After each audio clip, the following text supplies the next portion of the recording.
विश्व आदिवासी दिवस क्यों मनाया जाता है? द्वितीय विश्व युद्ध के बाद पूरे विश्व में शांति स्थापना के साथ साथ विश्व के देशों में पारस्परिक मैत्रीपूर्ण समन्वय बनाना, एक दूसरे के अधिकार एवं स्वतंत्रता को सम्मान के साथ बढ़ावा देना, विश्व में गरीबी उन्मूलन, शिक्षा एवं स्वास्थ्य के विकास के उद्देश्य से 24 अक्टूबर 1945 में संयुक्त राष्ट्र संघ का गठन किया गया।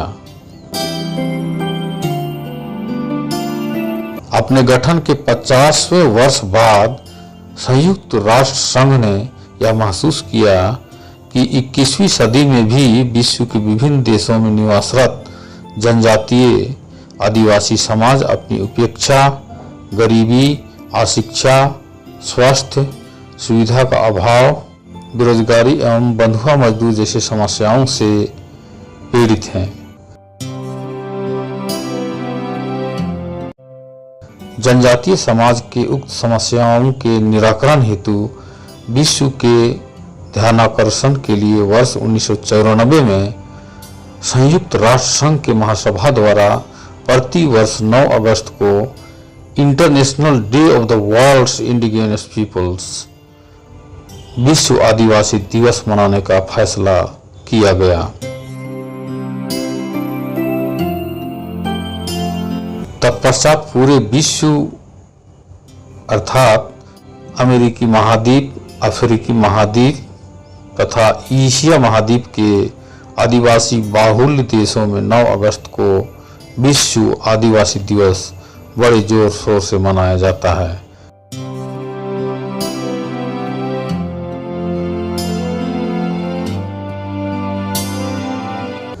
पर्यावरण प्रदूषण की समस्या से पूरी दुनिया भयभीत है।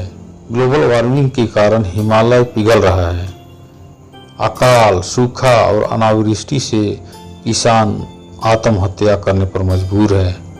समुद्र का जल स्तर दिनों दिन बढ़ रहा है। आए दिन भूकंप, सुनामी और बाढ़ जैसी भयंकर तबाही से जनजीवन हलाकान है।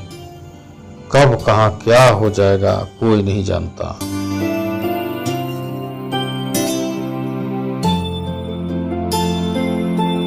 अब दुनिया को समझ में आने लगी है आखिर पर्यावरण प्रदूषण का मूल जड़ कहां है।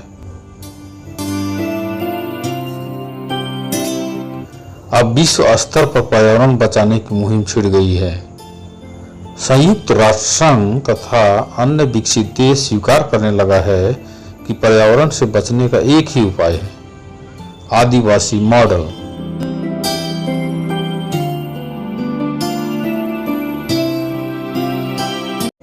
आदिवासी समुदाय प्रकृति की गोद में रहकर हमेशा उसे पाला, पोसा और बढ़ाया है। प्रकृति को किसी ने सबसे करीब से जाना है तो वह है आदिवासी। क्या आदिवासी होने पर हमें गर्व नहीं होना चाहिए? वर्तमान समय में चल रहे विकास, स्मार्ट सिटी और विस्थापन की आंधी आदिवासियों को तबाह करने पर तुला हुआ है। विकास के नाम पर बड़ी संख्या में आदिवासियों को विस्थापित किया जा रहा है। आदिवासी विस्थापन मतलब आदिवासियों का धीरे धीरे विलोपन, और आदिवासियों का विलोपन मतलब पर्यावरण का नष्ट होना।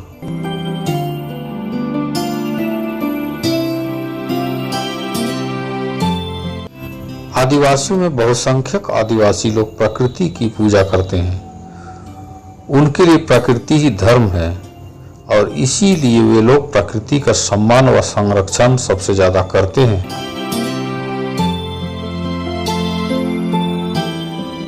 जल, जंगल, जमीन, नदी, पहाड़, पेड़ पौधों को नुकसान कौन पहुंचा रहा है?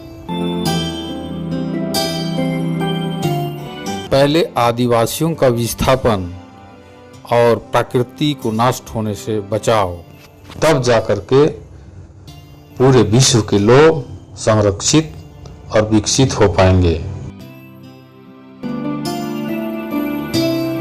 एक तीर एक कमान, सभी आदिवासी एक समान।